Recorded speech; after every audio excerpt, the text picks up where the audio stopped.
দেখছেন টিভি 9 বাংলা, রয়েছে আমি শুভজিৎ মিত্র। ঘড়ির কাঁটা দুপুর 1:30। এই মুহূর্তে সব থেকে বড় খবরের দিকে নজর রাখতেই হচ্ছে। সঞ্জয় সর্বোচ্চ সাজা চেয়ে আপাতত চাইল না তিলোত্তমার পরিবার। বড় খবর ব্রেক করছি আমরা। সঞ্জয় সর্বোচ্চ সাজা আপাতত চাইল না তিলোত্তমার পরিবার। হাইকোর্টে আরজিকর মামলা শুনানি শেষ, রায়দান এখনো স্থগিত। রাজ্য সরকারের মামলা গ্রহণযোগ্য হলে পরবর্তী সিদ্ধান্ত জানিয়েছে তিলোত্তমার পরিবার। সঞ্জয়ের হয়ে হাইকোর্টে লড়াই করবে লিগ্যাল এডি। আসল অপরাধীরা এখনো ধরা পড়েনি, আসল অপরাধীরা এখনো ধরা পড়েনি, এমনটাই মনে করছে তিলোত্তমার পরিবার। ভালো করে বুঝতে হবে, এই অ্যাপিলটা ফাইল করেছে স্টেট, অ্যাপিলটা ফাইল করেছে সেন্ট্রাল ইনভেস্টিগেশন অথরিটি সিবিআই। তারা ক্যাপিটাল পানিশমেন্ট চেয়ে যখন অ্যাপিল করেছে, তখন যে ট্রায়াল কোর্টের বিচারক তিনি অসন্তোষ প্রকাশ করেছেন তদন্ত নিয়ে। আমরাও অসন্তোষ প্রকাশ করছি দীর্ঘদিন ধরে তদন্ত নিয়ে। আমরা বলছি যারা মূল অপরাধী তারা এখন ধরা পড়েনি। তাই আমরা বলছি যে এই মুহূর্তে এই অ্যাপিলে আমরা ক্যাপিটাল পানিশমেন্ট চাই না। আমরা চাই যারা মূল অপরাধী তারা ধরা পড়ুক, তাদের কড়া সাজা হোক। আমরা কোনো হাইকোর্টে কী ধরনের মামলা হয়েছে, কে কী পিটিশন করেছে, আমরা আজ পর্যন্ত তার নিষ্পত্তি পাই। সংবাদ মাধ্যমের খবরের মাধ্যমে এসেছি এবং আমরা কি হয় কোর্টে একটা টেনশনে আছি, সেটা দেখার জন্য আমরা চাইছি যারা যারা এই ঘটনার সঙ্গে জড়িত সবাই সামনে আসুন, সবাইকে তদন্তের আওতায় এনে বিচার ব্যবস্থার আওতায় এনে চরম শাস্তি দেওয়া। এই মুহূর্তে আমার সঙ্গে রয়েছেন দুজন সহকর্মী। শ্রাবন্তী সাহা রয়েছে হাইকোর্ট চত্বর থেকে, তন্ময় প্রামাণিক নিউজরুম থেকে। শ্রাবন্তীর কাছে আগে একটু যাই। শ্রাবন্তী, হাইকোর্টে গোটা শুনানি পর্বে পরপর কোন পক্ষ কি বলল? দেখো শুভজিৎ, আজকে শুরুতেই রাজ্য সরকারের একটা মরিয়া সওয়াল ছিল। তার কারণে আগের দিনই একটা ব্যাপারে প্রশ্ন উঠেছিল, যেটা সিবিআই সব থেকে বেশি তুলেছিল। আদৌ রাজ্য সরকার কি চাইতে পারে সর্বোচ্চ সাজা, যেখানে রাজ্য সরকার নিজেই এই মামলার নিম্ন আদালতে কোনোভাবে অংশযুক্ত নয়। দুই হচ্ছে যে যেহেতু রাজ্য সরকারের হাত থেকে, রাজ্য পুলিশের হাত থেকে তদন্তভার চলে যায় সিবিআই এর কাছে, রাজ্য যাবতীয় তথ্য ইন ডিটেলস সব সিবিআই এর কাছে তুলে দিয়েছিল। ট্রায়ালে অংশ নেয়নি রাজ্য সরকার, তাহলে কিভাবে সর্বোচ্চ সাজার দাবি জানাতে পারে রাজ্য সরকার? আজকে শুরুতেই রাজ্য সরকারের হয়ে অ্যাডভোকেট জেনারেল এজি কিশোর দত্ত তিনি বেশ কয়েকটা বিষয় সামনে তুলে ধরেন। তার বক্তব্য, রাজ্য সরকার এক্ষেত্রে সর্বোচ্চ সাজা চাইতে পারে। তার কারণ ক্যাপিটাল পানিশমেন্ট অর্থাৎ ফাঁসির সাজা যখন মোতায়েন করা হয় তখন সেটা রাজ্য সরকার মোতায়েন করে। দুই হচ্ছে এক্ষেত্রে সিবিআই একই সঙ্গে রাজ্য সরকার দুজনেই ক্যাপিটাল পানিশমেন্ট চেয়ে আসতে পারে। এবং তিন হচ্ছে একজন পাবলিক প্রসিকিউটর, তাকে উচ্চ আদালতে থাকতে হবে যিনি সিবিআই এর হয়ে সওয়াল করবেন এক্ষেত্রে সর্বোচ্চ সাজা চেয়ে। এখনো পর্যন্ত কলকাতা হাইকোর্টে পাবলিক প্রসিকিউটর এই পোস্ট নেই, তাহলে কিভাবে সিবিআই আসতে পারে? এই সওয়াল ছিল রাজ্য সরকারের পক্ষ থেকে।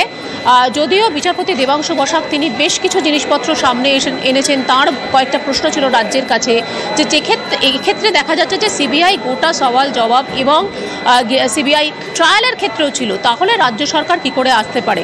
আরও একটি বিষয় যে পাবলিক প্রসিকিউটর থাকুক বা না থাকতে পারে, কিন্তু সিবিআই এই মামলায় সর্বোচ্চ সাজা চেয়ে উচ্চ আদালতে আসতেই পারে। আজকের বিচারপতি দেবাংশু বসাক সব পক্ষকে শুনেছেন, তার কারণ তিনি আগের দিনই শুনানিতে জানিয়েছিলেন যে বাবা মা কি বলতে চাইছেন সেটা এখানে গুরুত্বপূর্ণ। আজকের বাবা মার পক্ষ থেকে আইনজীবী শামীম আহমেদ তিনি আদালতে জানিয়ে দেন যে তারা ক্যাপিটাল পানিশমেন্ট অর্থাৎ ফাঁসির সাজা এই অ্যাপিলে চাইছেন না, অর্থাৎ রাজ্য সরকার যে মামলা করতে চাইছে, যা রাজ্য সরকারের দায়ের করা এই মামলায় তারা ফাঁসির সাজা চাইছেন না। এই বিষয়ে তারা পরবর্তী সময় জানাবেন যদি এই মামলা পরবর্তী সময় গ্রহণযোগ্য হয়।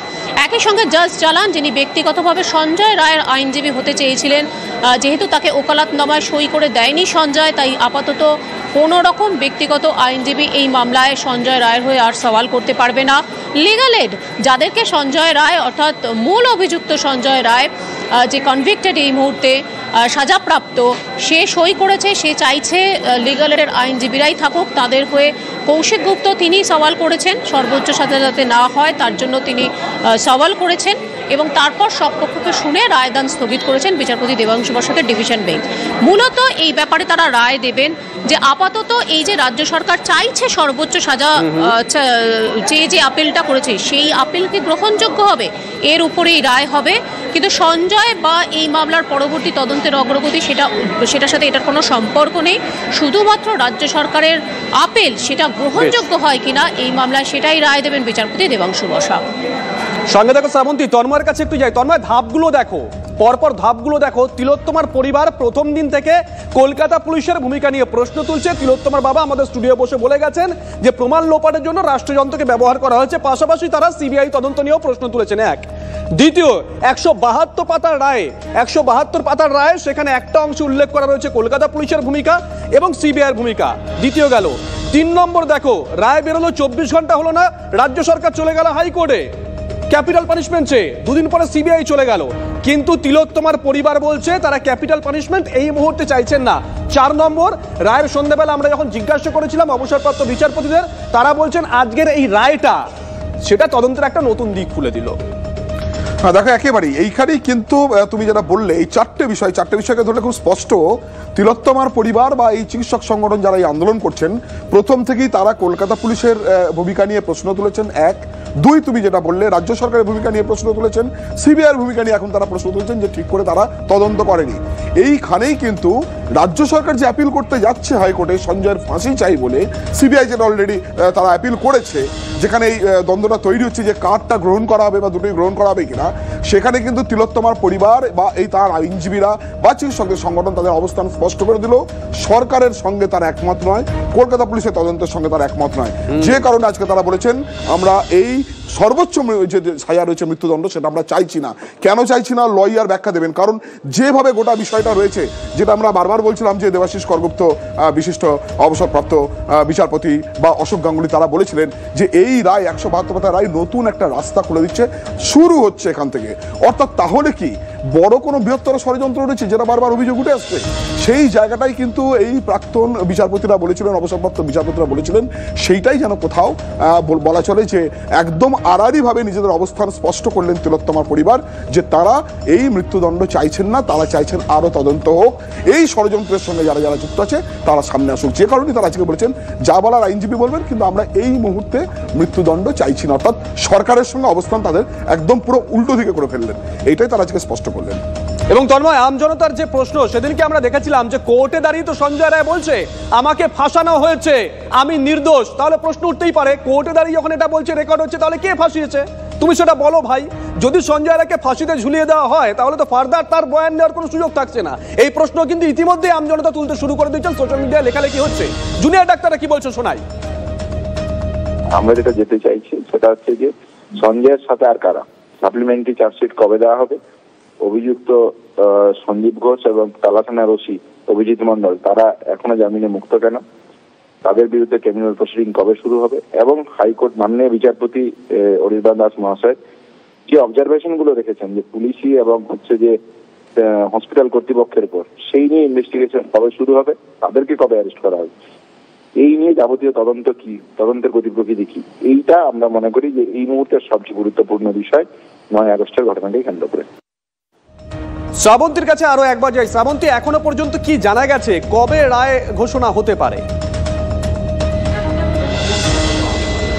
দেখো, সাধারণত মামলা শুনানি শেষ হয় এবং রায়দান স্থগিত এই পর্যন্তই বিচারপতিরা বলেন। তারপর অর্ডারে তারা লিখে দেন, যেদিনকে অর্ডার দেওয়া হবে তার আগের দিন রাত্রিবেলা তারা লিস্টে জানিয়ে দেন যে এই মামলার শুনানি শেষ হয়েছিল এবং রায়দান তারা। শ্রাবন্তী, তোমাকে একটু থামাচ্ছে। এই মুহূর্তে আমাদের সঙ্গে রয়েছেন সুজন চক্রবর্তী, সুজনবাবু, শুভজিৎ রয়েছে বাইরে থেকে, শ্রাবন্তী রয়েছে, তন্ময় রয়েছে।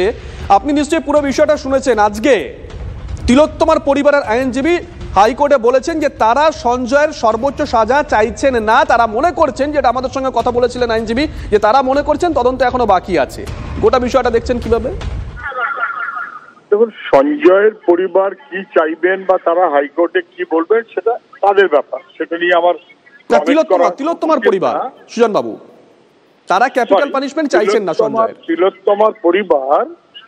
তিলোত্তমার পরিবার তারা কি চাইবেন, কি দাবি করবেন সেটা তাদের ব্যাপার।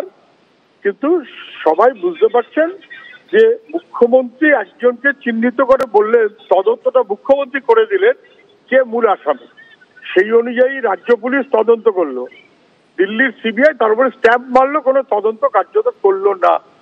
তদন্তটা ঠিকমতো হওয়াটা যে জরুরি সেইটাকেই তথ্য প্রমাণ লোপাট করা সহ নানান কায়দায় রাজ্য সরকার আসলে তদন্তটাকে ধামাচাপা দিতে চায়, কারণ আসল অপরাধীদের রাজ্য সরকার খানিকটা আড়ালে রাখতে চায়। রাজ্য সরকার নিজে সেই মনোভাব নিচ্ছে যেখানে তদন্তটা অস্পষ্ট হয়ে যায়, এবং সেই কারণে যত দ্রুত সঞ্জয়ের ফাঁসি শুধু না, তারপরে মানে বডি কার্যত আর কোথাও চিহ্ন খুঁজে পাওয়া যাবে না, এইটার জন্য তার অপেক্ষায় আছে। যেমন তিলোত্তমার বডি কত দ্রুত দাহ করা হয় তার জন্য যারা অপেক্ষায় ছিলেন, যাতে আরেকবার তদন্ত করে ঠিকমতো করে কিছু পোস্টমর্টেমে না বেরোয়, তার মতন আগ্রহ যাদের ছিল, তারাই চান যে সঞ্জয়ের কাছেও যেন কেউ আরেকবার কোনো জিজ্ঞাসাবাদের সুযোগ না পায়। ফলে যত দ্রুত সম্ভব এটা হোক।